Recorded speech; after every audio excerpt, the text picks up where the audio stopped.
하나님은 살아계십니다. 하나님을 기대합니다. 하나님은 하실 수 있는 줄 믿습니다. 여러분은 익투스 아르포크라고 하는 말 기억하십니까? 익투스 아르포크라고 하는 말에 대해서 제가 말씀을 드릴 때 누군가 올 것 같아서 괜히 문 밖에서 서성거리는 거, 그걸 익투스 아르포크라고 이야기한다고 말씀을 드렸습니다. 지금은 누군가 올 것 같아서 서성이며 기다리는 절기입니다. 대림절, 다시 오실 예수 그리스도를 기다리는 그러한 절기. 그래서 대림절에는 우리가 기다림의 초, 그래서 초를 이렇게 4개를 저희가 키는 이유는 이게 기다림의 초예요. 기다리고 있어요. 매주 하나씩 이렇게 촛불을 켜가면서 점점 우리는 기다리고 있죠. 대부분 이렇게 성탄 장식을 할 때 주위에 둥그렇게 하는 것은 호랑가시나무, 그리고 전나무의 빨간 열매, 이런 것들이 대부분 상징하는 그런 것이기도 하지만, 이렇게 원형 가운데 초를 꽂아놓고 아니면 그 원형의 고리를 걸어놓죠. 그래서 제 문에도, 목양실 문 앞에도 조그마한 동그랗게 우리가 그걸 걸어놓고, 우리 교회 엘리베이터 앞에도 그걸 동그랗게 걸어놓은 이유는 다 뭐냐면 기다림을 상징하는 거예요. 기다림. 초를 이렇게 4개를 켜는 것도 그냥 우리가 기다림을 위해서 초를 하나씩 매주마다 켜가는 거죠. 그래서 맨 처음에 첫 번째 초를 킬 때에는 이건 예언자의 초라고 그래요. 예언자의 초. 그 다음엔 베들레헴의 초. 그 다음에 3번째 초를 킬 때에는 목자들의 초. 4번째 초를 킬 때는 천사들의 초. 그래서 하늘에는 영광이요 땅에서는 기뻐하심을 입은 자들에게 평화로다. 이렇게 말하는 기다림에 대한 그러한 초를 치는 거죠.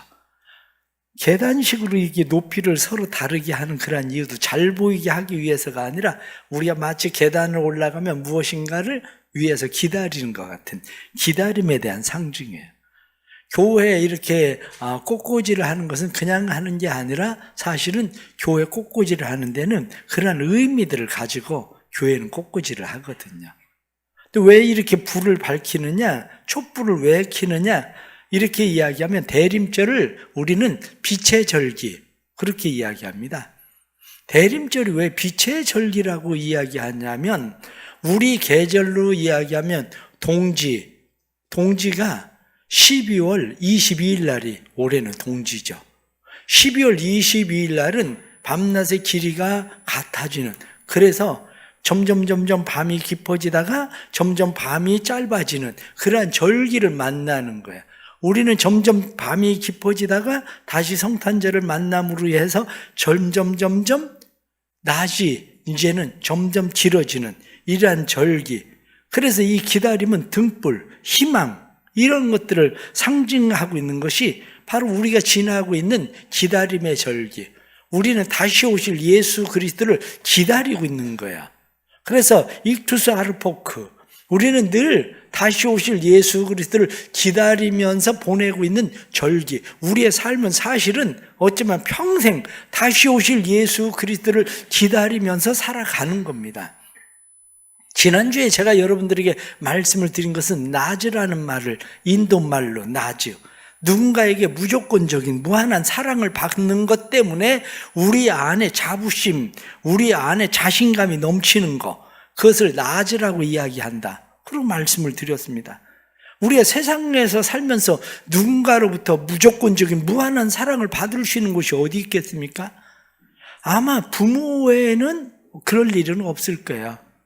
그런데 부모도 사실은 우리가 살아가면서 무조건적인 그 사랑을 받는 일이 쉽지는 않아요. 그런 일이.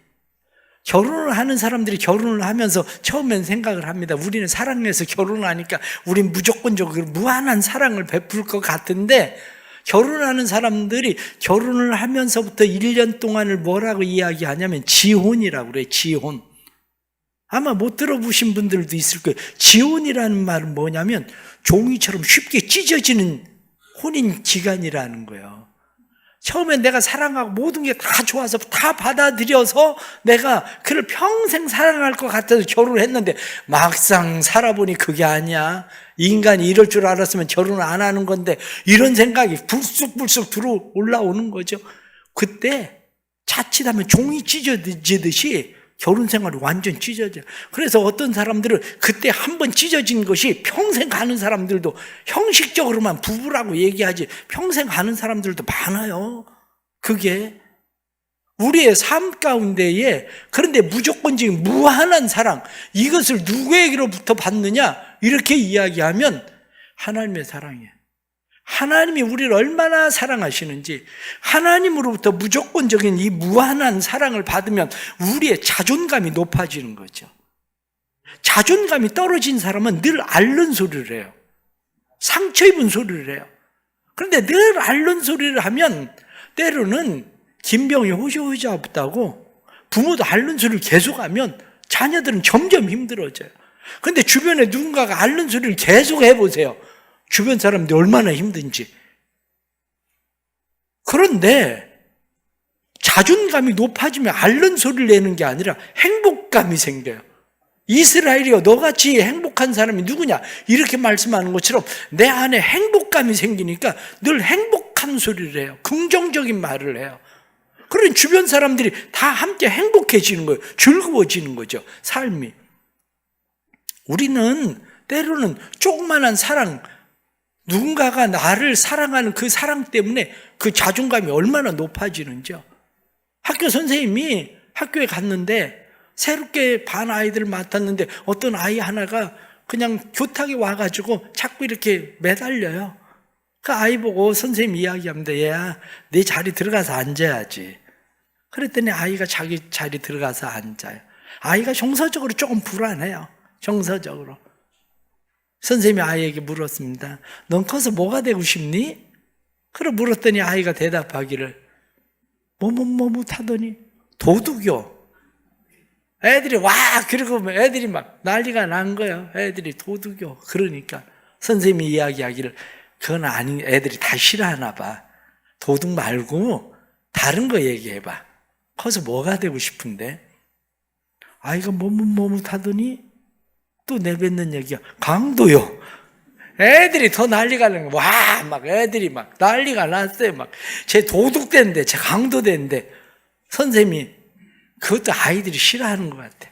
사람들이 도둑이 되거나 강도가 되는 건 싫어하는 것 같아. 그런 거 말고 다른 거 얘기해봐. 아이가 뭐뭇하더니 경찰이요. 그러는 거예요. 선생님이 그 이야기를 듣고 맞아. 넌 훌륭한 경찰이 될 거야. 너는 좋은 경찰이 될 거야. 선생님이 아이를 칭찬하고 격려합니다. 근데 조금 있으니까 옆에 있는 아이가 이야기합니다. 선생님, 얘 울어요. 얘 울어요. 선생님이 물었습니다. 왜 우는데? 그리고 아이에게 이야기합니다. 그랬더니 아이가 하는 얘기가 지금까지 누구도 나한테 넌 좋은 경찰이 될 거야. 넌 훌륭한 경찰이 될 거야. 그런 얘기 해본 사람이 없대요. 그러니까 아이가 누가 자기에게 그렇게 반응하는 사람이 없으니까 마음 가운데 사람들이 반응하는 게 뭐예요? 도둑이요. 그러면 애들이 와 반응을 하거든요. 그러니까 아이가 도둑이 되겠다고 얘기를 하는 거예요. 실제 마음 깊은 곳에는 경찰이 되고 싶은 거예요. 근데 엄마도 아빠도 누구도 나한테 그런 것을 잘한 거야. 넌 훌륭한 경찰이 될 거야. 이런 얘기를 해준 사람이 없어요. 맞아요. 세상에서 우리는 누군가에게 무한한 사랑을 받으면, 무조건적인 사랑을 받으면 우리 자존감이 높아집니다. 그러니까 행복한 소리를 내게 돼 있는 거예요. 하나님이 우리를 무조건적으로 무한한 사랑을 우리에게 그렇게 베풀어 주시는 분이라는 믿음을 가지고 살아야 됩니다. 그래야 우리의 삶이 행복해지고 자존감이 높아집니다. 오늘은 여러분들에게 포르투갈 말인데 데센 하스칸쿠라는 말이에요. 데센 하스칸쿠라고 하는 말은 희망이 전혀 보이지 않는 때도 어려움을 벗어나는 능력이에요. 환경을 바라보면 희망이 전혀 보이지 않아요. 그런데 그것을 벗어나는 능력, 데센 하스칸쿠. 이 데센 하스칸쿠, 그 안에 그런 힘, 그게 오는 거죠. 요즘 우리는 그 갱도가 무너져서 거기에 갇혀 있었던 사람이 나왔다, 살아났다, 이런 이야기를 들어요. 얼마 전 10월 26일에도 봉화에 아연 광산이 무너져서 거기에 갇혀 있었던 사람들이 두 사람 190m에서 갇혀 있다가 이 사람들이 열흘 만에 살아난 이야기를 우리는 듣습니다. 이 사람들이 살아난 것은 희망을 버리지 않고 그 안에서 커피보트에 믹스커피를 먹어가며 견딘 거예요. 근데 믹스커피를 먹어가며 그들이 그곳에서 살아나올 수 있었던 것은 믹스커피가 아니에요. 사실은 믹스커피가 아니라 멀리서 들려오는 발파음이에요. 쿵 쿵 하는 소리가 들리는데, 아, 우리를 구조하기 위해서 계속 발파하고 있구나. 희망이에요. 희망의 소리. 쿵 쿵. 그 소리가 점점 커져갈수록 희망이 마음 가운데, 그래, 조금만 견디면 살 수 있어, 이 희망이 그들에게 점점 커지니까 기적적인 생활을 하게 되는 거죠. 우리나라에 1988년까지 전국에 347개의 광산이 있었다고 합니다. 그땐 6만 2천 명의 탄광 노동자들이 있었대요. 탄광 노동자들이 한 해 캐내는 석탄이 2,564만 톤을 캐냈다고 그래요. 1년에. 그런데 일한 기간 동안에 10년 동안 평균 1년에 사람들이 죽는 것이 187명 정도의 사람들이 매일 죽었어요. 1년 동안 죽었어요. 10년 동안 1,500명이 넘는 사람들이 죽었어요. 10년 동안. 우리는 온 세계가 지켜보면서 열광을 하면서 그들을 축하하고 격려하던 것이 2010년에 산호세 광산이 무너졌을 때, 칠레에 이 광산이 무너져서 700m 지하에 33명이 갇혀 있다가 이 사람들이 17일 만에 살아있다는 사실을 서로 알게 되고, 그리고 이 사람들이 69일 만에 생還하게 되는 광경을 세계가 함께 지켜보면서 그 일에 대해서 사람들은 박수를 쳤습니다. 그런데 이 특징이 다 있어요. 3일이든지 아니면 열흘이든지 한 달이든지 아니면 70일이든지 다 특징은 뭐냐면 자기가 파고 기어나온 사람은 아무도 없다는 거예요. 자기가 파고 기어나온 사람이 없어요. 다 외부로부터 그 사람들을 건져낸 거지, 자기가 광산에 갇혀 있는데 자기가 그거 파가지고 나온 사람이 어디 있어요? 아무도 없어요. 희망의 소리는 밖으로부터 들려요. 쿵 쿵 하는 이 발파음의 소리들, 때로는 그들에게 집어넣은 그 전화, 이러한 것들이 그들로 하여금 소리를 듣게 만드는 희망의 소리죠. 성탄절이 뭡니까? 성탄절이라는 것은 희망의 소리예요. 하나님은 사랑이시라. 그 이름을 예수라 해라. 죄에서 너희를 구원할 자다. 그 이름은 임마누엘이다. 하나님 우리와 함께 계신다. 이게 성탄절이거든요. 왜 해마다 우리는 성탄절을 지내야 됩니까? 해마다 성탄절을 지낼 때마다 우리는 그 신호음을 들어요. 쿵쿵 하는 발파음처럼 하나님은 사랑이시라. 그 이름을 예수라 해라. 우리를 죄 가운데서 구원하실 분이다. 그 이름이 임마누엘이다. 우리와 함께 하시는 분이다. 이 소리를 듣는 사람은 살아나는 거예요. 그래서 성경은 누구든지 내 음성을 들으면 살아나리라. 이 소리를 들을 수 있는 사람들은 살아납니다. 왜 이 소리를 들을 수 있는 사람들은 살아나느냐? 내 힘으로, 내 노력으로, 내 열심으로, 내 능력으로 안 되는데 밖으로부터 하나님의 구원의 은혜가 우리에게 온다는 사실을 우리가 깨닫기 때문입니다. 심리학자인 에릭 프롬은 이야기하기를 인간은 희망을 품고 사는 존재다. 미래를 보며 사는 존재다. 그렇습니다. 인간은 희망, 미래, 그것을 보며 삽니다. 내일에 대한 희망은 인간의 의지와 용기이며 모든 불행을 치료하는 명약이다. 희망은 우리의 인생을 앞으로 나아가게 하는 에너지고, 희망은 기다립니다. 우리는 지금도 성탄절을 기다리고 있는 것은 우리의 힘이나 능력으로 되지 않는 것들을 예수 그리스도, 그분이 오시면 우리는 산다는 거죠. 그래서 몰트만 희망의 신학을 이야기하던 몰트만은 나는 소망한다. 고로 나는 존재한다. 우리는 소망합니다. 절망 가운데 빠진 우리의 삶, 긴 인생의 여정 가운데서 이 절망에서 벗어날 수 있는 것은 우리의 힘이나 우리의 능력이 아니라 하나님의 은혜라는 것을 우리가 믿기 때문이죠. 우리가 바라보는 세상을 보십시오. 희망이 있나? 우리는 해마다 듣는 소식이 있는데 그게 뭐냐면 내년은 올해보다 어려울 거라는 거예요. 사실은 지금까지 우리는 그 얘기 계속 들으면서 살았어요. 항상 내년은 정말 좋아질 거다. 내년은 희망이 있는 한 해가 될 거다. 이런 얘기 들어보셨습니까? 해마다 하는 얘기가 IMF 때보다 더 어렵다. 그 얘기 계속 들으면서 내년은 더 어려워질 거다. 내년은 더 어려워질 거다. 그러고 살았어요. 어쩌면 우리는 이 통계적인 이 소식에, 이 소리에 한마디로 짓눌려서 기가 죽어서 살고 있는지도 몰라요. 이번에 국회 행정안전부에서 나온 코로나19에 대한 통계 수치를 보면서 참 인상적이었습니다. 그게 뭐냐면 국내 코로나19로 사망한 사람들이 5,015명이었습니다.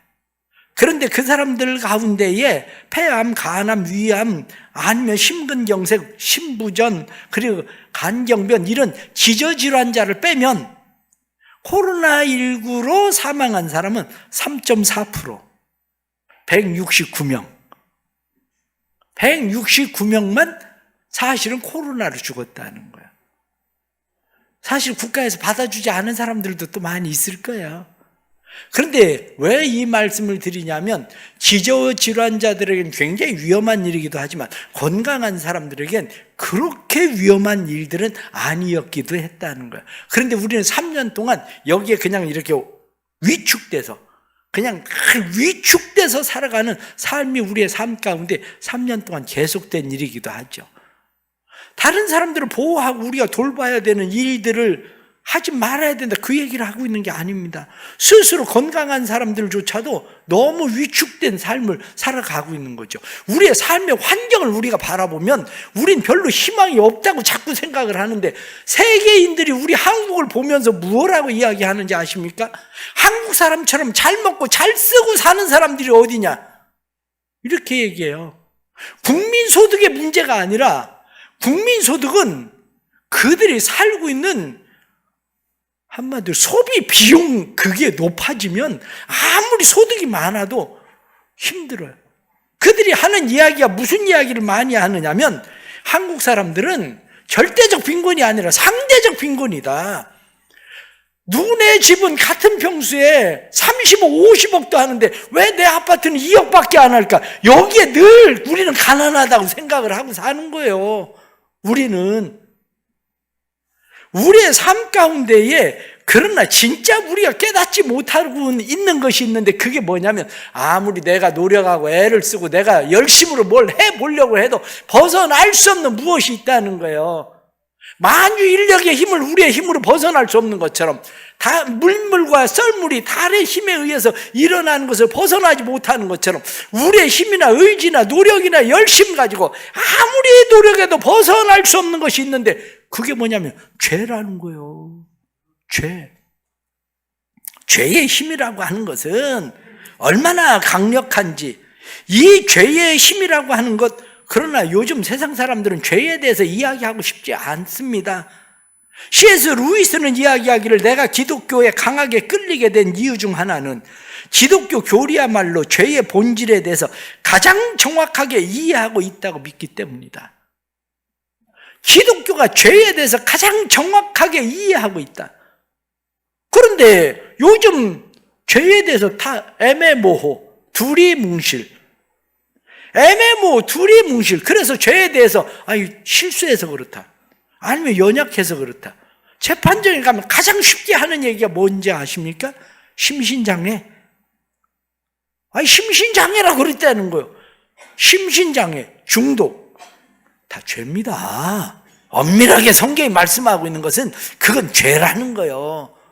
죄의 인식이 없으면 성탄절 우리에게 무슨 필요가 있습니까? 죄의 인식이 없다면 예수 그리스도의 십자가가 우리에게 왜 필요합니까? 죄의 인식이 없다면 예수님의 부활이 우리하고 무슨 상관이 있습니까? 성탄절은 죄에 대한 인식이에요. 죄에 대한 인식.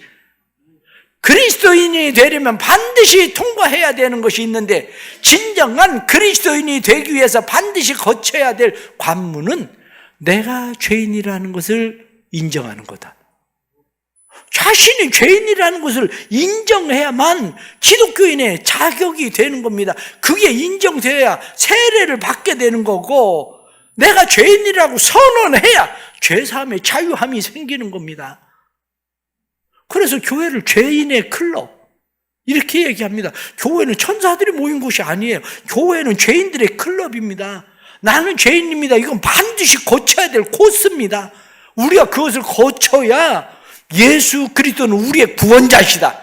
그분이 우리와 함께 계신다. 이것이 우리의 삶에 들어오게 되는 거죠. 죄의 세력이 얼마나 강한지, 우리의 힘과 우리의 노력이나 우리의 열심 가지고는 죄의 세력으로부터 우리는 벗어나지 못합니다. 그런데 성탄절이 오면 우리는 마음 가운데 다시 갖게 되는 것이 하나님이 사랑이시라. 무한한 무조건적인 사랑으로 우리를 사랑하신다. 우리를 사랑하시는 그 하나님께서 우리에게 그 아들 예수 그리스도를 보내셨다.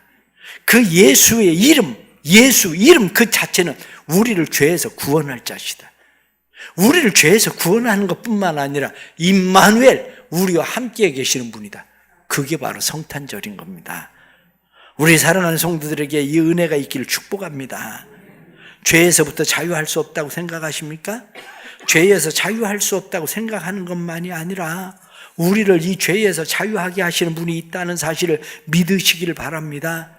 죄에서 자유하게 하시는 분은 오직 예수 그리스도, 우리를 죄에서 구원할 자, 그분이 우리에게 오셨다는 거, 이것을 믿음으로 확신할 수 있기를 바랍니다. 많은 사람들이 스스로 난 벗어날 수 없어라는 무력감에 빠져 있습니다. 실험을 했습니다. 개 8마리를 철책을 쳐놓고, 그리고 개 8마리를 거기서 집어넣었습니다.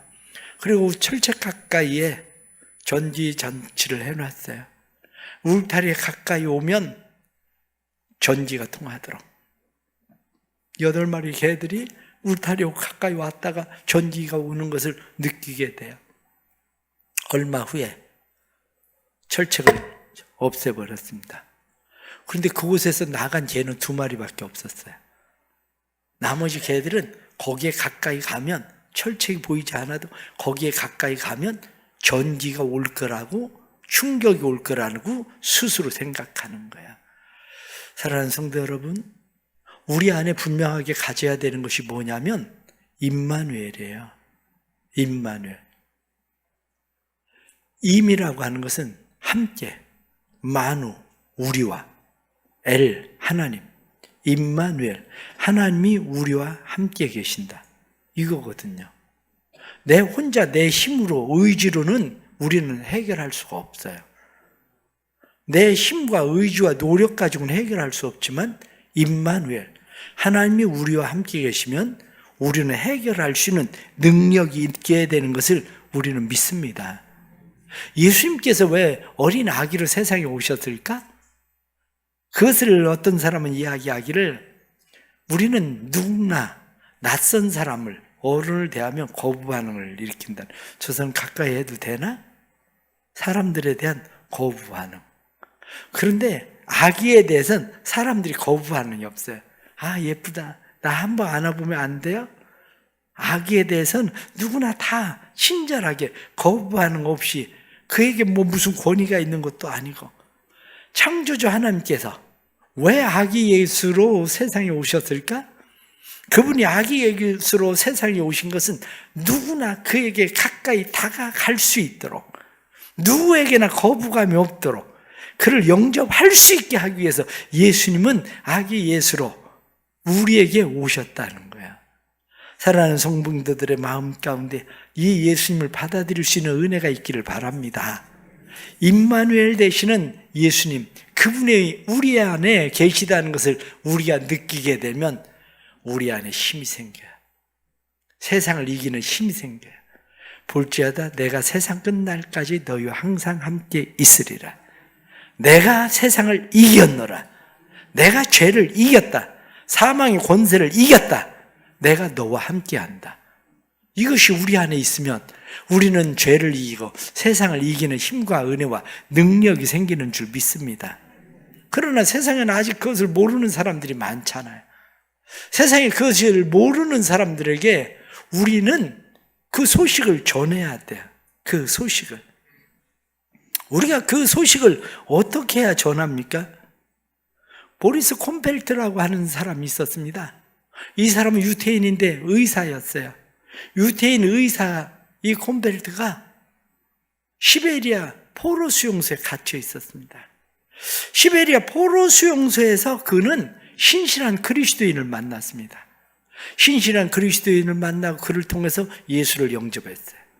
예수를 영접하고 나서 그의 마음 가운데, 영혼 가운데 자유와 평안을 누리기 시작을 했어요. 그러면서 마음 가운데 크게 두 가지 결심을 했습니다. 그래, 나도 나에게 사랑을 베풀어 준 이 그리스도인처럼 이웃을 사랑하는 그리스도인이 돼야 되겠다. 또 하나는 마음 가운데 이 사람이 나에게 복음을 전해준 것처럼 나도 누군가에게 복음을 전해주는 사람이 돼야 되겠다. 두 가지 마음 가운데 결심을 했습니다. 그런데 그 수용소 안에서 한 젊은이가 암에 걸리게 된 거예요. 암에 걸려서 고생하고 있는 젊은이를 만났어요. 그런데 이 수용소에서는 그런 환자들을 수술하면 안 돼요. 콤벨트가 이 사람을 수술을 해줬어요. 수술을 해준 결과는 뭐냐? 이 사람이 사형을 당하게 된 거예요. 왜? 수용소의 법을 어겼으니까. 수용소의 법을 어겨서 이 사람이 사형을 당하게 됩니다. 사형을 당하기 전에 그는 자기가 수술해준 젊은이에게 밤늦게까지 앉아서 이야기를 합니다. 예수님의 사랑에 대해서, 하나님의 사랑에 대해서, 예수님의 구원에 대해서 그가 이야기를 합니다. 수술을 받은 젊은이가 그에게 묻습니다. 당신은 지금 이렇게 선택한 일에 대해서 후회가 없냐? 그랬더니 그가 이야기하기를 그리스도 안에서 결코 후회함이 없습니다. 그리고 그는 그 다음날 사형을 당합니다. 그때 살아난 젊은이가 누구냐면 솔제니친이에요. 노벨 문학상을 받았었던 솔제니친이 그 포로 수용소에 갇혀 있을 때 암에 걸렸었는데 그로 하여금 수술을 받고 그는 살아나게 된 거예요. 사랑하는 성도 여러분, 성탄절을 앞두고 우리의 마음 가운데 우리가 해야 되는 일이 무엇인가를 생각을 해보세요. 하나님께서 육신을 입고 낮고 천한 이 땅에 오셨어요. 그러면서 우리에게 전해주신 소식이 무엇입니까? 하나님은 사랑이시라. 그 이름을 예수라 해라. 우리를 죄 가운데서 구원하실 분이다. 임마누엘, 그분이 우리와 함께 계신다. 이 소식은 누군가에게 발파음 같은 거예요. 발파음처럼 쿵쿵 소리가 들리는데 우리를 구원하기 위해서 오는 거구나. 그 소식이에요. 성탄절은 우리가 누군가에게 하나님 당신 사랑하십니다. 하나님께서 당신을 구원하실 겁니다. 하나님 당신의 삶에 함께 하십니다. 그 소식을 발파음처럼 쿵쿵 하고 전하는 거예요. 이게 성탄절입니다. 이것이. 우리 교회에서는 해마다 성탄절이 되면 10,000원의 행복을 해요. 전에는 10,000원의 행복을 할 때 온 교인들에게 봉투에 10,000원씩 넣어서 가서 10,000원의 행복을 하러 다 나눠줬어요. 그 이유 중에 하나는 어린 아이에게 엄마가 너 이거 저기 앉아있는 어린 아저씨의 통에 이거 넣어주고 아이에게 그거 시키는 것과 똑같아요. 자기가 넣어도 되는데 아이를 시켜요. 교회가 해도 되지만 성도들을 시켜요. 근데 얼마 후에 제가 깨달은 게 있어요. 이렇게 하면 안 되겠다. 왜냐? 봉투가 교회 굴러다녀요. 청소년 부줬더니 막 6개월 지났는데 성경책이 아직도 꽂혀 있어요. 이렇게 하면 안 되겠다. 그리고 교인들에게 필요하신 분들 가져가라. 여러분들이 그냥 조그마한 손난로 같은 거지만, 수면 양말 하나지만, 커피 한 잔이지만 누군가에게 나눠주는 그것이 누군가에게 하나님의 사랑은 그렇게 멀리 있는 게 아니구나. 쿵쿵 하는 소리처럼 우리에게 가까이 있는 거구나. 희망을 갖게 하는 거거든요. 제가 여러분들에게 거기다 10,000원 더 보태가지고 꼭 하세요 이렇게 얘기하는 것도 아니에요. 그래도 안 가져가. 신기해요. 아마 10,000원씩 보태라면 거의 안 가져갈 거예요. 여러분, 그 별거 아닌 것 같은데 그렇지가 않아요. 사람들이, 갱도에 갇혀있는 사람들이 살아나는 희망은 쿵쿵 하는 소리예요. 이번에도 저희 교회에서 대전교도소에 또 성탄 예배를 드리잖아요. 여름에는 저희가 그 얼음을 꽁꽁 얼려가지고 그 한 병씩 전 수용자에게 다 줍니다. 부활절에도 그런 일을 하고 성탄절에도 성탄 선물을 저희가 하기 전에는 그냥 예배 드리러 오는 사람들만 줬어요. 그런데 저희가 들어가기 시작을 하면서부터 전 수용자들에게 다 줍니다. 성탄 선물을. 왜? 누군가에게는 쿵쿵 희망의 소리거든요. 아, 사랑이 그렇게 멀리 있는 게 아니구나. 하나님의 사랑이 멀리 있는 게 아니고 가까이에 있구나. 그걸 느끼게 하는 거거든요. 성탄절이 되면 저희가 왜 외국인들 불러다가 식사 대접하고 선물을 주고 그렇게 합니까? 그 일들도 다 그런 거예요. 그들은 이슬람권에서 온 사람들도 있고 그렇기 때문에 기독교에 대해서 몰라요. 그러나 하나님의 사랑은 멀리 있지 않습니다. 여러분들 가까이에 있습니다. 그것을 이야기하기 위해서 우리가 그 일을 하는 거예요. 하나님이 사람의 모양으로 이 세상에 오셨어요. 사람의 모양으로 낮은 곳으로 내려가셨어요. 그런데 그 소식을, 그걸 누구를 통해서 하시길 원하십니까? 지금은 바로 교회를 통해서, 그리스도인들을 통해서. 여러분들이 성탄 헌금을 하는 이유가 어디 있습니까? 누군가에게 하나님의 사랑이 필요한 사람들에게 그리고 발파음처럼 하나님은 우리를 사랑하신다, 그것을 알리는 소식 아닙니까? 그걸 위해서 성탄 헌금을 드리고 그러는 거 아닙니까? 주변에 정말 연탄을 뗄 수 있는 돈이 없고 전기세가 없어서 전기를, 한마디로 전기 장판도 틀 수 없는 사람들이 있으면 얘기하세요.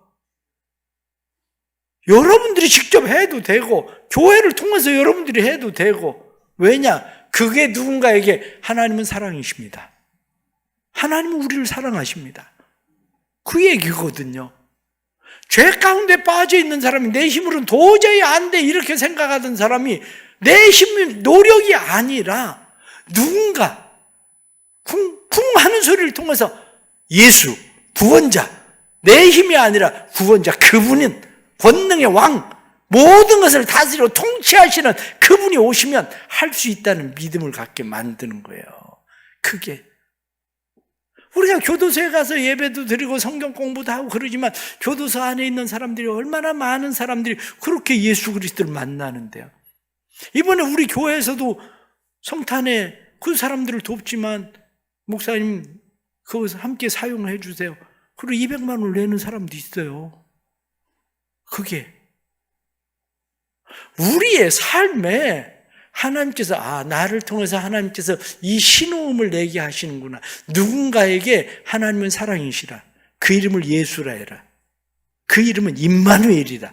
우리와 함께 하시는 분이다. 이걸 깨닫게 하는 희망의 소리라고요. 데센 하스캄쿠. 세상의 환경이나 상황을 보면 희망이 없어요. 그러나 우리의 소망이신 예수 그리스도, 성경에 말씀하는 것처럼 우리의 작은 사랑들이 누군가에게는 희망의 소리로, 구원의 소리로, 하나님의 은혜의 소리로 들리는 거죠. 우리 성도들이 이 한 주간에 하나님의 희망의 소리가 되길 축복합니다. 하나님의 사랑의 손길이 되길 축복합니다. 그래서 누군가가 그 하나님의 사랑과 그 은혜를 만나게 되는 놀라운 축복이 우리를 통해서 나타나서 두려움 가운데 있는 사람이 두려움이 변해서, 절망 가운데 있던 사람들이 절망이 변해서 사랑으로, 생명으로, 소망으로 나타나는 놀라운 은혜와 축복이 우리를 통해서 나타나기를 간절히 바랍니다. 기도하겠습니다. 하나님 아버지, 우리를 도와주옵소서. 하나님께서 우리를 도와주셔서 여기까지 하나님 서게 하시는 구원의 은혜를 베푸셨으니 구원받은 하나님의 백성들이 하나님의 구원의 소식을 전하게 해 주옵소서. 특히 성탄절이 다가오면 저희들은 서성이며 기다립니다. 오실 예수 그리스도를 기다리며 재림하실 예수 그리스도를 기다립니다. 무한한 무조건적인 사랑으로 우리를 사랑하시는 그 하나님의 사랑을 우리는 이미 받았습니다. 그러기에 우리는 행복한 소리를 내는 사람, 그래서 우리는 다른 누군가에게 희망의 발파음 같은 소리를 내는 사람들입니다. 우리를 사용해 주옵소서. 성도들을 사용해 주시고 대성교회를 사용해 주시고, 그래서 하나님의 사랑을 알지 못하는 사람들이 하나님은 사랑이시라 하고 하나님의 사랑을 느끼게 해 주시고, 뿐만 아니라 그 이름 예수, 우리의 힘과 의지와 노력과 열심으로 안 되지만 그 이름 예수 이름의 권세로 되는 것을 경험하게 해 주시고, 세상이 아무리 힘들고 어려워도 하나님이 우리와 함께 계심을 깨달아 알게 하시는 은혜를 허락해 주옵소서. 희망이라고는 보이지 않는 이 세상 속에서, 이 어려움의 상황들 속에서 우리의 힘이 되시고 능력이 되시고 소망이 되셔서 넉넉히 벗어나 내가 세상을 이겼노라 말씀하신 대로 주님과 함께 세상을 이길 수 있는 힘과 능력을 우리에게 허락해 주옵소서. 우리 대성교회를 사용해 주시고 누군가에게 주님의 소리가 되게 해 주옵소서. 예수님의 이름으로 기도드리옵나이다. 아멘.